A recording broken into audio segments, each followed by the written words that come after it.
Assalamualaikum warahmatullahi wabarakatuh.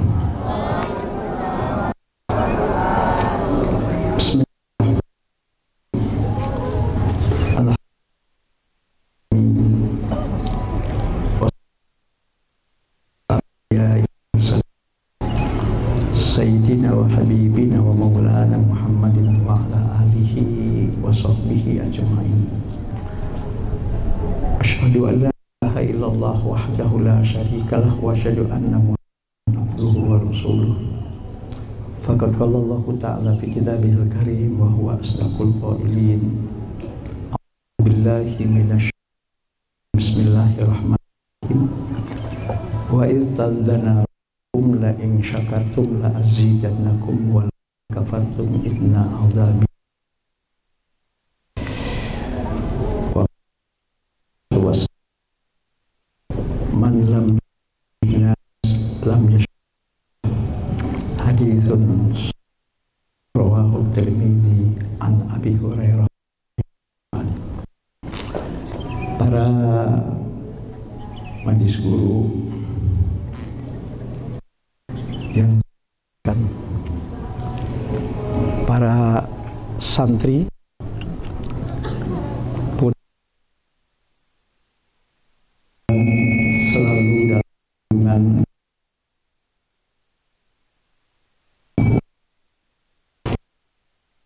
dan mudah-mudahan kita selalu dalam keadaan dan mudah-mudahan fiat cita-cita kita yang baik mudahkan oleh Allah Subhanahu, dan mudah-mudahan segala cita-cita kita yang baik mudah-mudahan diijabah oleh Allah, dimudahkan oleh Allah untuk menggapai tujuan dan cita tersebut, dan mudah-mudahan sisa kepada kita dapat kita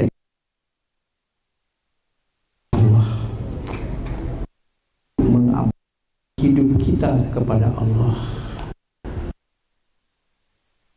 kapanpun dan dimanapun, dan kita hidup yang pas akan hadapi. Harap dan memohon kepada Allah, dan kita selalu dalam lindungannya, kita selalu dalam keadaan diri berkahinya, sehingga pun dan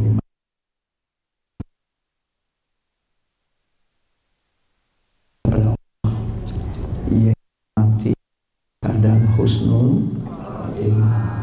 Amin ya rabbal alamin. Anak-anakku, hari ini 17 Agustus 2025, 80 tahun yang lalu, 17 Agustus 1445, negara Indonesia, bangsa Indonesia dibacakan proklamasi kemerdekaan Indonesia. Dan hari ini adalah di mana memperingati Indonesia 8. Pertanyaannya,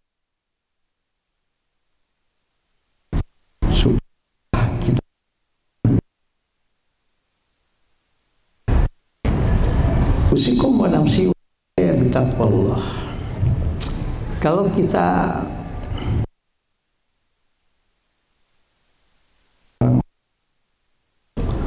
dalam hal ini kaum dan kaum liberal, mereka mendefinisikan dan membuat pengertian merdeka adalah freedom to do.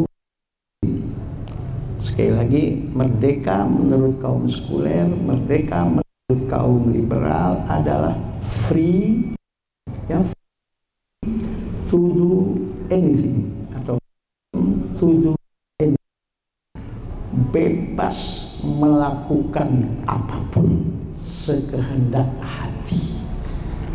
Maaf, tanda kutip, tanpa dibatasi oleh bukan diatur oleh agama, oleh negara pun yang namanya kebebasan tidak boleh diatur-atur. Ini pengertian kaum sekuler, ini pengertian kaum, sehingga manusia-manusia yang mengatakan dengan pengertian kaum sekuler dan kaum liberal merdeka, freedom, bebas seseorang apapun tanpa boleh diatur oleh apapun. Jangankan oleh agama, negara pun tidak boleh mengatur-ngatur, apalagi urusan hak pribadi seseorang dengan hak asasi manusia. Mari kita berpikir, manusia bebas melakukan apapun tanpa diatur oleh peraturan. Negeri, dunia ini dan kehidupan ini akan kacau. Kenapa? Manusia cenderung untuk melakukan apapun sekehendak dirinya, sekehendak hawa nafsunya. Kalau manusia bebas melakukan apapun, maka akan terjadi kehidupan yang tidak normal. Bahkan rasanya sulit akan terjadi keadilan, apalagi ketenangan dan kenyamanan dalam kehidupan di dunia ini. Saya kasih contoh yang paling gampang. Kaum liberal misalnya memberikan satu alasan, rasa cinta dan kasih sayang yang diberikan oleh Tuhan kepada manusia itu hak private, hak pribadi seseorang. Maka menurut kaum liberal, seseorang jika ingin berbagi rasa cinta dan kasih sayang itu hak dia. Dengan siapa, bahkan dengan apa dia akan berbagi rasa cinta dan kasih sayang itu tidak boleh ada yang mengatur-ngatur. Ketika seorang laki-laki ingin berbagi rasa cinta dan kasih sayang, pemahaman liberal, dengan laki-laki juga itu hak asasi dia, tidak boleh ada yang mengatur dan tidak boleh ada yang melarang. Seorang wanita ingin berbagi rasa cinta dan kasih sayang dengan wanita juga sesama jenis, itu hak private dia, itu hak pribadi dia. Tidak boleh ada yang ngatur-ngatur dan tidak boleh ada yang melarang-larang. Maka jangan heran tidak sedikit lahir dalam kehidupan manusia yang disebut dengan kaum LGBT. Laki-laki nikah dengan laki-laki, perempuan nikah dengan perempuan. Na'udzubillah min. Bahkan bukan hanya dengan sesama manusia. Dia bilang rasa cinta dan kasih sayang itu hak pribadi, tidak boleh ada yang ngatur-ngatur. Dia ingin berbagi rasa cinta dan kasih sayang itu kepada binatang kesayangannya pun itu hak dia. Tidak boleh ada yang ngatur-ngatur dan tidak boleh ada yang melarang-larang. Maka jangan heran dalam kehidupan manusia saat ini dengan landasan yang namanya kemerdekaan, kebebasan adalah bebas melakukan apapun tanpa boleh diikat dengan peraturan apapun. Jangan heran ada manusia nikah dengan monyet. Na'udzubillah min. Ada manusia nikah dengan anjing. Astagfirullah. Ayo, bagaimana jadinya kehidupan manusia kalau sudah seperti ini? Maaf, kalau sudah seperti ini, apa yang disebut dengan kebebasan dan kemerdekaan diterjemahkan dengan bebas melakukan apapun tanpa boleh diatur-atur oleh apapun. Apalagi hanya sekedar agama, negara pun tidak boleh mengatur-ngatur. Maaf, terjadi kekacauan di permukaan bumi ini. Bahkan apa yang disebut dengan penyakit yang sudah lama dikenal dalam kehidupan manusia, HIV AIDS, sudah menjadi hal yang biasa. Bahkan bisa jadi manusia ini akan musnah, dan manusia ini tidak akan apa yang disebut terjadi yang namanya perkembangan dan pertumbuhan. Manusia bisa habis dan bisa musnah. Dan ini tidak masuk akal dan tidak bisa diterima oleh akal sehat. Kenapa?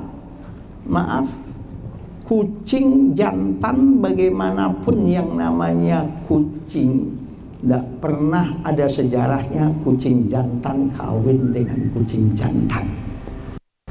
Ayam jago nikah dengan ayam jago, nggak ada sejarahnya dalam kehidupan dunia perbinatangan yang namanya ayam. Kucing betina tidak pernah ada namanya kawin dengan kucing betina. Artinya adalah binatang pun seperti kucing, seperti ayam, bahkan seperti anjing, bahkan binatang-binatang apapun tidak mempraktekkan perkawinan sesama jenis. Ini ada makhluk yang namanya manusia, yang namanya dia modern, yang namanya dia berilmu pengetahuan, dengan alasan kebebasan bebas melakukan apapun, maka maaf, terjadi kehidupan dalam satu kelompok, laki-laki kawin dengan laki-laki, perempuan kawin dengan perempuan, bahkan manusia kawin dengan binatang. Akan apa jadinya kehidupan manusia kalau merdeka diartikan freedom to do anything, bebas melakukan apapun tanpa boleh diatur-atur oleh agama ataupun oleh negara. Masalah jelas, kita sebagai hamba Allah, kita sebagai makhluk Allah, Allah mengatakan, silakan lihat dalam Al-Quran surat Az-Zariyat ayat 56. Apa kata Allah? A'udzubillahi minasyaitonir rajim. Bismillahirrahmanirrahim. Wa ma khalaqtul jinna wal insa illa liya. Wa ma khalaqtul jinna wal insa illa liya'budun. Tidaklah aku menciptakan makhluk jin dan manusia, kata Allah. Siapapun manusia itu, dimanapun manusia itu, bangsa apapun manusia itu, suku apapun manusia itu, apakah dia bangsa Indonesia atau bangsa Arab, apakah dia bangsa Amerika atau bangsa Eropa, apakah dia orang Cina, siapapun yang namanya manusia, Allah ciptakan, wa ma khalaqtul jinna wal insa illa liya'budun. Tidaklah aku ciptakan makhluk jin dan manusia, apalagi yang namanya manusia, kecuali Allah untuk beribadah kepadaku, untuk mengabdikan hidupnya kepadaku, dari dia bangun tidur sampai tidur kembali, bahkan sampai dia menghembuskan nafasnya yang terakhir. Menurut Islam, atau apa itu kemerdekaan menurut Al-Quran? Berdasarkan ayat ini jelas, merdeka atau kemerdekaan menurut Al-Quran adalah bebasnya manusia, bebasnya makhluk Allah dari keterikatan hidupnya 24 jam kepada selain Allah Subhanahu wa ta'ala. Artinya adalah manusia tidak diperbudak. Diperbudak oleh apa? Tidak diperbudak oleh apapun kecuali oleh Allah Subhanahu wa ta'ala.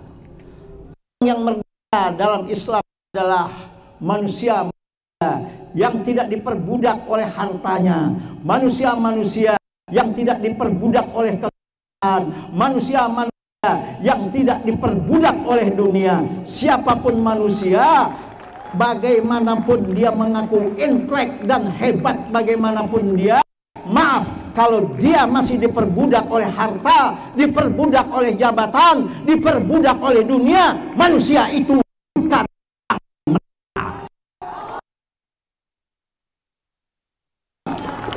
Paham? Itu Islam mengajarkan. Orang merdeka adalah orang, manusia merdeka adalah manusia yang tidak diperbudak oleh apapun dari kehidupannya kecuali adalah oleh Allah Subhanahu wa ta'ala. Kenapa kecuali kepada Allah Subhanahu wa ta'ala? Karena memang kita diciptakan oleh Allah di permukaan bumi ini, siapapun kita, apapun kita, bangsa apapun kita, suku apapun kita, status sosial bagaimanapun kita diciptakan oleh Allah memang adalah untuk mengabdikan hidup kita kepada Allah, untuk beribadah kepada Allah Subhanahu. Makanya Islam mengajarkan ibadah itu ada dua. Dalam fikih ada yang disebut dengan ibadah mahdoh, ada yang disebut dengan ibadah ghairu mahdoh. Ibadah mahdoh adalah ibadah yang bersifat murni ritual, seperti puasa, seperti berzakat, seperti berhaji, seperti berumroh. Itu semua kita lakukan semata hanya untuk mencari ridho Allah, semata hanya kita mengabdikan hidup kita kepada Allah, semata hanya kita ingin beribadah kepada Allah karena memang kita diciptakan untuk mengabdikan hidup kita kepada Allah Subhanahu wa ta'ala. Itu namanya ibadah mahdoh. Ada ibadah namanya ghairu mahdoh, atau yang dikenal dengan istilah dalam fikihnya adalah muamalat. Bagaimana cara berekonomi, bagaimana cara berbisnis, bagaimana cara berinteraksi dengan sesama makhluk, bagaimana cara kita memperlakukan alam, bagaimana kita memperlakukan dan mengelola alam. Bagaimana cara kita berpolitik, bagaimana kita cara mengelola suatu bangsa, bagaimana kita mengelola satu negara. Ini yang disebut ibadah ghairu mahdoh, atau yang disebut dalam bab fikihnya yaitu tentang al-muamalat. Maka kalau kita sebagai hamba Allah, kalau kita sebagai makhluk Allah, kalau kita sebagai ciptaan Allah, apapun yang kita lakukan, ide dan pemikiran apapun yang keluar dari otak kita, apapun statement dan pernyataan yang keluar dari lidah kita, kemanapun kaki kita langkahkan, dimanapun kita berada, baik kita sebagai pedagang dalam berdagang, baik kita sebagai pemimpin dalam menjalankan amanah sebagai pemimpin, baik kita sebagai seorang politisi dalam berpolitik, baik kita mengelola alam dan kekayaan alam yang Allah berikan ini, dalam Islam silahkan, tidak dilarang oleh Allah Subhanahu wa ta'ala. Silahkan kelola alam ini, silahkan Anda mendapatkan apa yang disebut dengan kekuasaan setinggi apapun, silahkan. Islam tidak melarang umatnya untuk berpolitik. Bahkan dalam Islam, politik adalah salah satu bentuk beribadah kepada Allah. Maka seorang muslim kalau dia ingin berpolitik, berpolitiklah sebagai pengabdiannya kepada Allah Subhanahu wa ta'ala. Kalau dia sebagai seorang pembisnis, pedagang, pengusaha, entrepreneur, silahkan berbisnis, tapi bisnis yang menjadikan sebagai pengabdian dia kepada Allah Subhanahu wa ta'ala. Subhanallah, ini akibat, maaf, ajaran sekularisme, ajaran liberalisme yang sering Abi katakan di sini. Oh, agama itu kan urusan pribadi, iman itu urusan pribadi, ini urusan bisnis, ini urusan dagang, ini urusan politik. Jangan bawa agama ke dalam urusan dagang, jangan bawa agama ke dalam urusan bisnis, jangan bawa agama ke dalam urusan berpolitik. Maaf, mari kita bertanya, bagaimana jadinya bisnis kalau bisnis sudah tanpa didasari agama? Bagaimana jadinya dagang kalau dagang sudah tanpa didasari agama?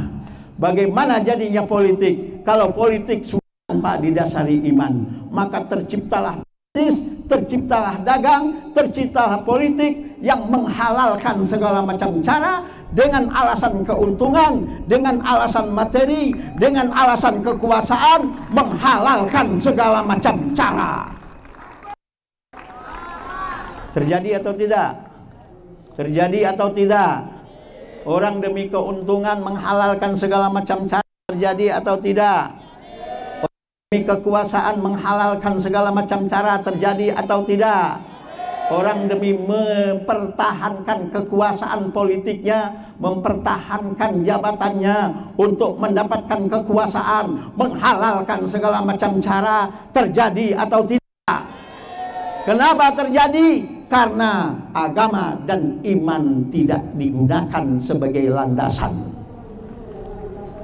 Islam tidak melarang Anda untuk berbisnis, bahkan silahkan kaya.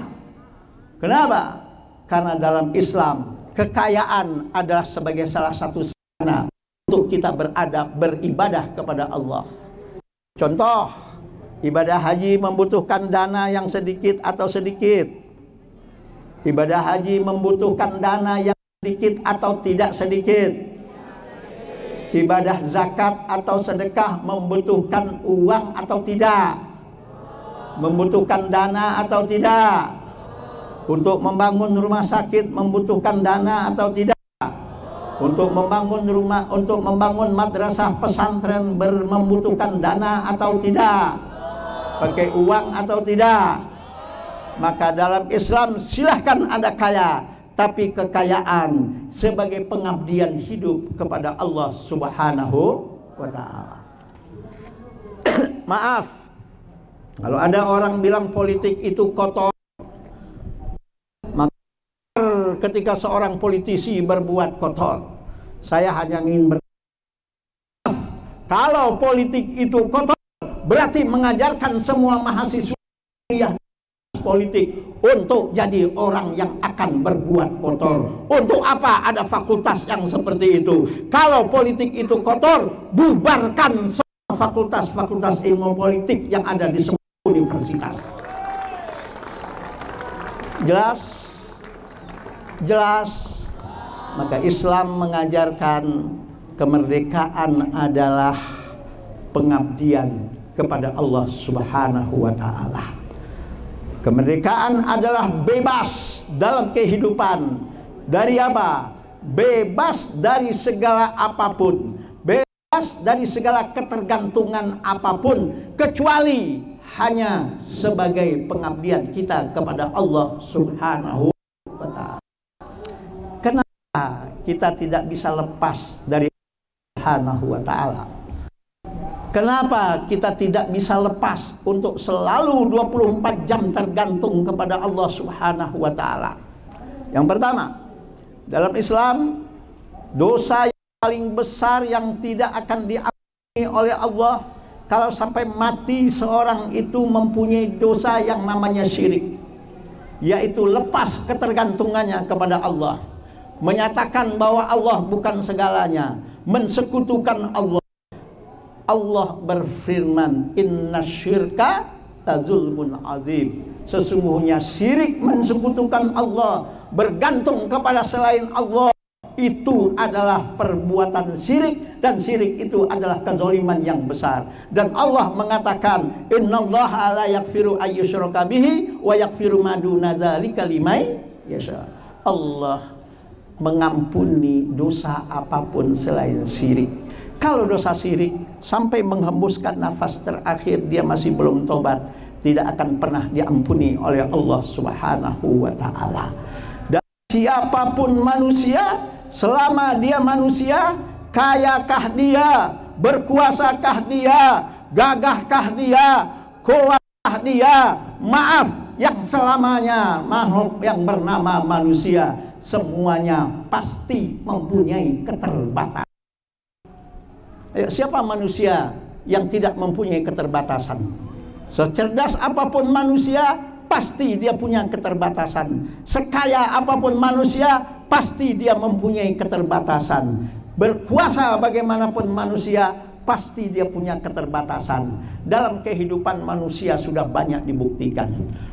Yang kaya manusia yang kurang berkuasa manusia yang bernama, bahkan Fir'aun dalam hidupnya, selama hidupnya tidak pernah sakit.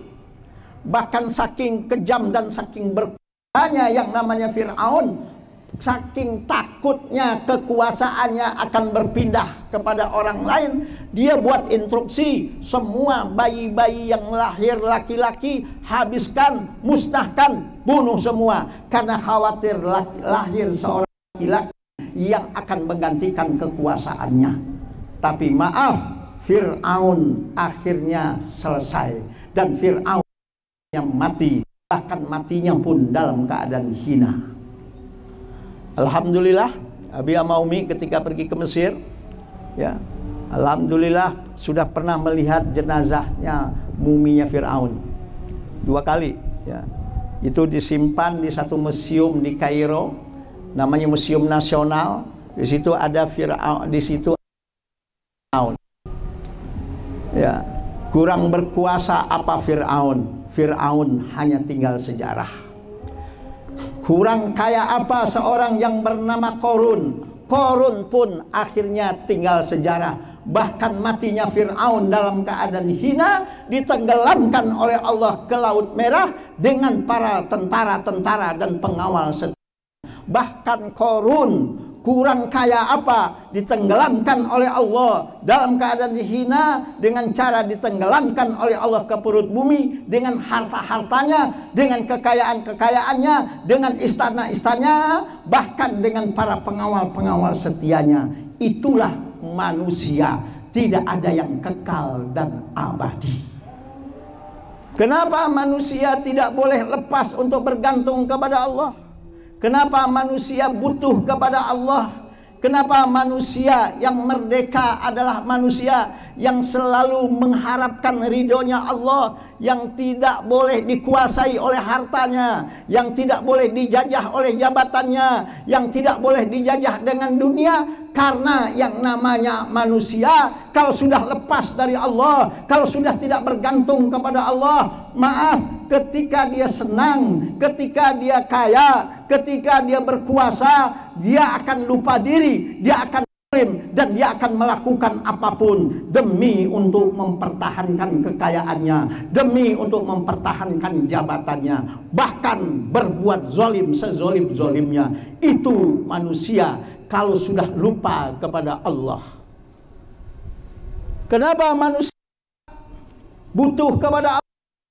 Karena kalau manusia sedang susah, manusia miskin, manusia sedang banyak cobaan-cobaan hidup, kalau sudah maaf lupa kepada Allah, tidak bergantung lagi kepada Allah, sudah sama sekali hilang yang namanya ketergantungnya kepada Allah, maaf, akan stres. Ayo, banyak gak manusia yang stres? Banyak gak manusia yang stres? Banyak gak manusia yang stres? Apa yang terjadi?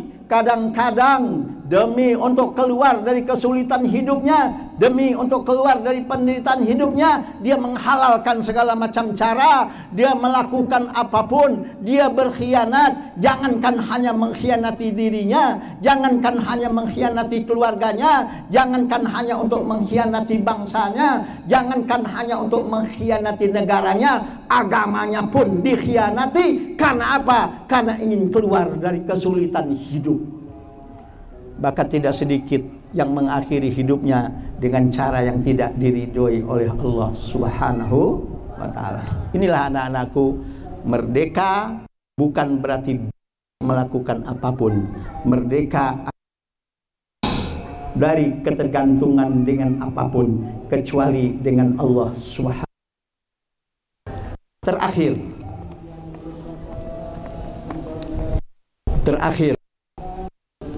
tolong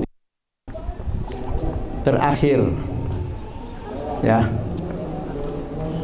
merdeka ini adalah hasil dari pengorbanan para pahlawan sekalian. Sekali lagi, kemerdekaan ini adalah hasil dari pengorbanan para pahlawan-pahlawan kita dari Sabang sampai Merauke. Kalau ada ingin bertanya apa jasa umat Islam untuk kemerdekaan negara Indonesia ini, tidak sulit. Silahkan bagi yang bertanya apa jasa umat Islam untuk kemerdekaan negara Indonesia ini, tidak sulit untuk membuktikannya. Sensus seluruh makam-makam